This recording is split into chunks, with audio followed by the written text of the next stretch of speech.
ఇదేంటి లాయర్ గారు, ఆస్తి మాత్రమే 3 వాటాలుగా రాశారేంటి? అమ్మ నగలో నాకు వాటా ఉందిగా. ఆ నగల గురించి కూడా దీంట్లో రాయండి.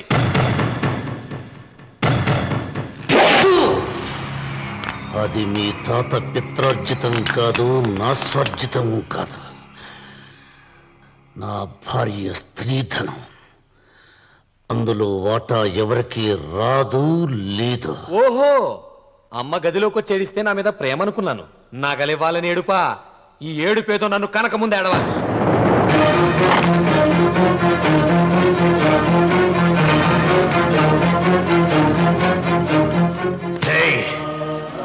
నీ అమ్మను ఎంత మాట అన్నావురా?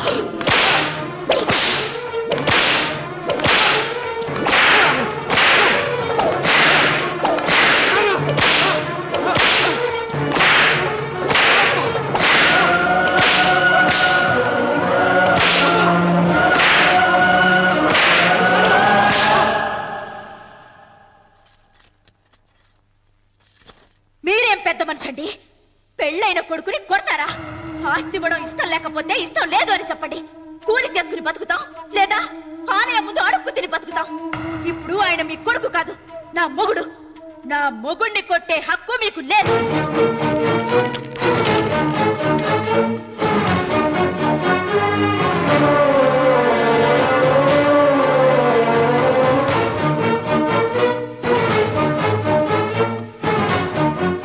రఘు, నీకు కావాల్సింది ఈ నగలేగా, తీసుకొచ్చాను.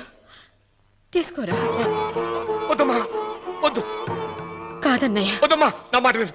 ఒక తల్లి కడుపును పుట్టకపోయినా నన్ను అన్నయ్య అని పిలిచావు. నా ఇల్లు నీకు పుట్టిల్లమ్మా.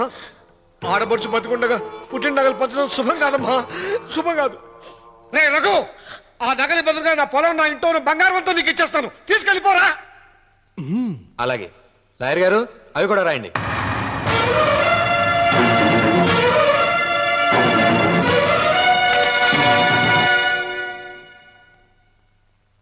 నాన్న, నాకు ఆస్తక్కర్లేదు.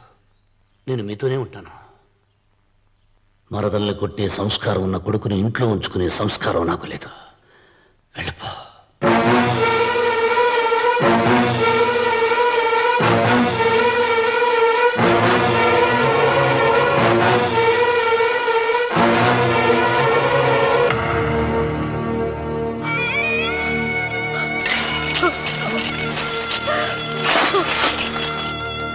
సీతమ్మ, అమ్మా సీతమ్మ, సీతమ్మ. ఒరే రావుడు, నాకేదో భయంగా ఉందిరా. ఆ దేవుడి శాపం తగిలింది. లేకపోతే నీ కుటుంబం ఇలా ముక్కలైపోవటం ఏంటి? నా మాట విను, వీళ్ళు ఆ శివలింగాన్ని తిరిగి తీసుకొచ్చి యథాస్థానంలో ప్రతిష్ఠించరా.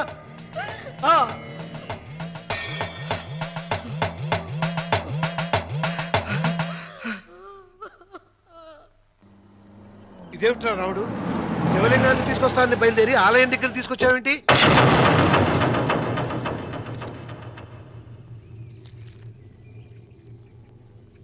ఎలారా ఈ ఆలయాన్ని పడగొట్టాలి? ఎప్పుడు రా సంబశివరా పొలం నా సొంతం అవుతుంది? వెంకన్న, నా పట్టుదల కోసం నేను ధరించిన ఈ నల్ల చొక్కా ఎప్పుడురా మార్చేది? ప్రతీకారం కోసం ప్రమాణం చేసి వేసుకున్న నా తండ్రి మొలతాడు ఎప్పుడురా నా మెడ నుంచి ఊడిపడుతుంది? వెంకన్న, చెప్పరా, ఆ ఆలయాన్ని పడగొట్టి ఉపాయం చెప్పు. ఇంత జరిగినా కూడా నీ అహంకారం తగ్గలేదురా? నారు పొయ్యకుండా నీరు పెట్టకుండా ఈ ప్రపంచంలో పెరిగేది ఒక్కటే, అహంకారం. అది నా సొంతం.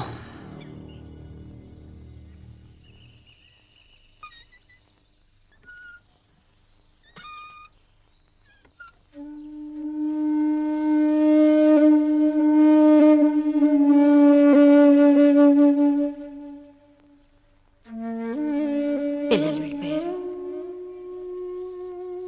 కోడళ్ళు వెళ్ళిపోయారు. వచ్చే రాఖీ పండుగ నాటికి ఇది కట్టడానికి నేను కూడా ఉండకుండా వెళ్ళిపోతానేమో. అవే మాటలమ్మా. నువ్వు నిండు 100 ఏళ్ళు బతకాలమ్మా. 15 రోజులు కూడా పిల్లలు లేకుండా బతకలేకపోతున్నదని నూరేళ్ళెలా బ్రతకలన్నయ్య.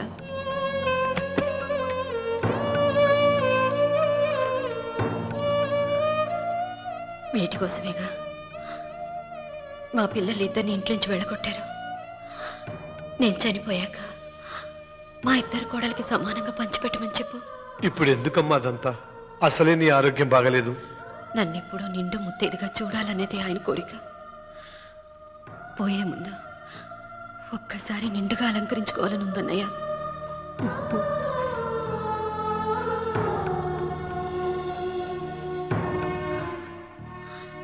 ఈ అన్నయ్య లేకపోతే నా ఈ కోరిక తీరేది కాదు.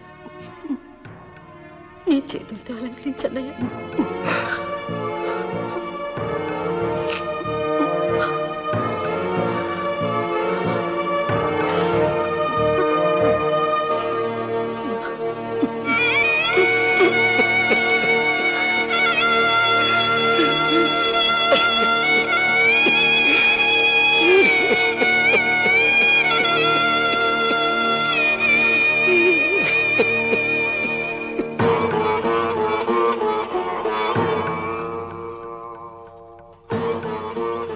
ఏమిటి సీత? వడ్డానం పట్టట్లేదా? సరిగ్గా పెట్టండి. పేరంటానిక భర్త ముందు అలంకరించుకుని కూర్చోవడం కంటే ఆడదానికి వేరే పేరంటే ఉంటుంది చెప్పండి. ఏమండి, మీరు ఉత్తమ జాతి స్త్రీ రెండో కోరిక కోరదు అన్నారు. అందుకే మిమ్మల్ని అడగలేకపోయాను. కానీ చనిపోయే ముందు నీ ఆఖరి కోరిక ఏమిటి అని అడుగుతారు. నా ఆఖరి కోరిక ఆ శివలింగాన్ని తీసుకొచ్చి ఇంటి ముందు ప్రతిష్ఠించండి. సీత, పళ్ళు గట్టిగా ఉంటాయని, నాలుక మెత్తగా ఉంటుందని మనం పళ్ళకే ఎక్కువ విలువనిస్తాం. వయసు పైన పడుతుంటే ఒక్కొక్క పన్ను రాలిపోతుంది. వయసు పెరుగుతున్న కొద్దీ ఒక్కొక్క బిడ్డ దూరం అయిపోతాడు. కానీ నాలుక మాత్రం భర్తకు భార్య లాంటిది, భార్యకు భర్త లాంటిది. బ్రతికినంతకాలం తోడుగా ఉంటుంది. బిడ్డలు దూరం అయిపోయారని ఏదోదో మాట్లాడుతున్నా. సీత, నా మీద కోపం వచ్చిందా?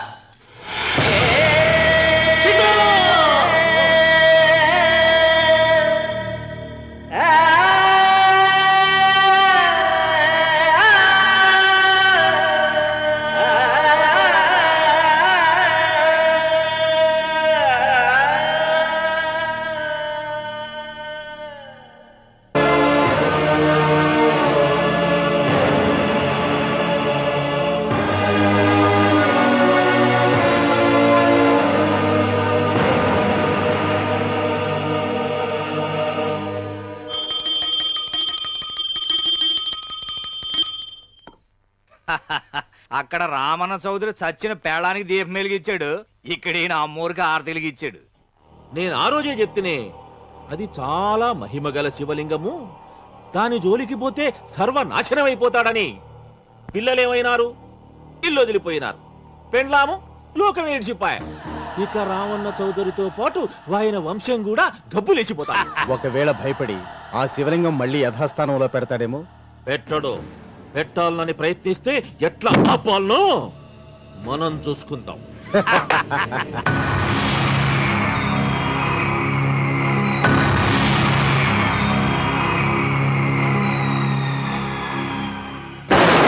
ఆలయాన్ని పడగొట్టించి ఆలయమే లేదు కాబట్టి ఇక పొలం ఎందుకని ప్రశ్నించి అప్పుడు నా స్వాధీనం చేసుకున్నాను. అమ్మవారి ఆలయాన్ని నువ్వు తాకదు.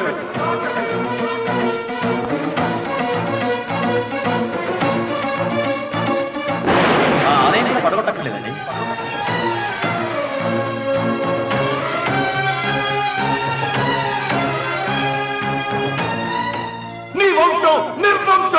పడిపోతుంది.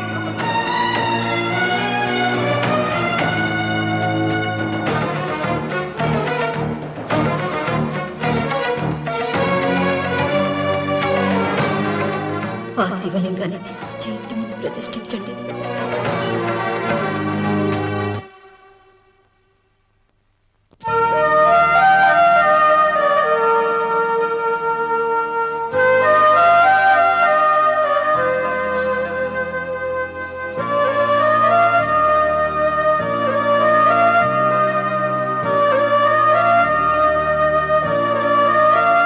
రావుడు 6 నెలల తర్వాత నీకు శుభార్త, నీకు మనవడు పుట్టాడురా.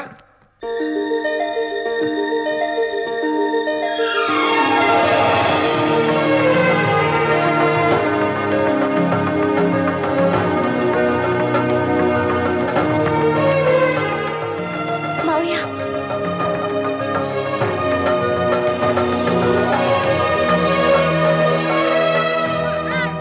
నా వంశం నిర్వంశమైపోతుందని జటాధారి శపించిన ఎదిరించి నా ఇంట పుట్టిన మొదటి వంశాంకురం.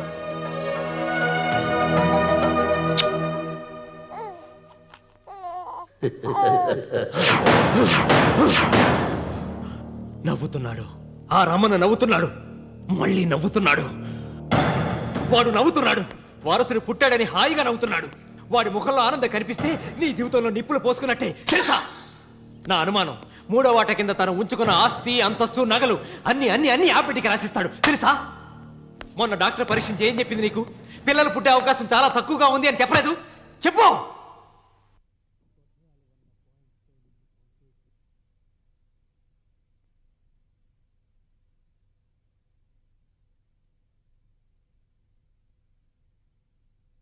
తను ఉంచుకున్న ఆస్తి, అంతస్తు, నగలు అన్ని అన్ని అన్ని ఆ పెಟ್ಟಿకి రాసిస్తాడు తెలుసా? మొన్న డాక్టర్ పరీక్షించి ఏం చెప్పింది నీకు?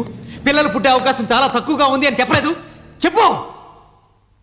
గొడ్రాలు అన్న పాయింట్తో నిన్ను పంపేసి మళ్ళీ కొడుక్కి పెళ్లి జరిపిస్తాడు. దిక్కుతోచని నువ్వు ఆత్మహత్య చేసుకుని చచ్చిపోతావు. ఇదంతా జరగకుండా ఉండాలంటే నీ తోడికోడలు కన్న బిడ్డని కన్నట్టే చంపేయాలి. ఈ భయాలేవి పెట్టుకోవద్దు. మీ నాన్న గుండెల్లో కత్తి కసా కసా దింపిన కసాయి వాడి మీద పగ తీర్చుకుంటున్నాననుకో, అంతే. బిడ్డ చచ్చిపోతే దిగులుతో రుక్మిణి చచ్చిపోతుంది. ఆమె పోతే ఈ ఇంటికి, ఆ ఇంటికి, అసలింటికి అన్నిట్లో నీదే పెత్తనం. హా!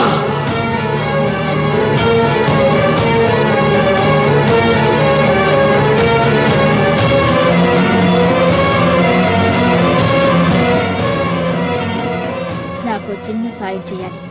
చేస్తావా? ఏంటమ్మా? బిడ్డకి పాలల్లో విషం కలపాలి. అయ్యో, నేను అర్థాన్ని కాదమ్మా. డబ్బిస్తా.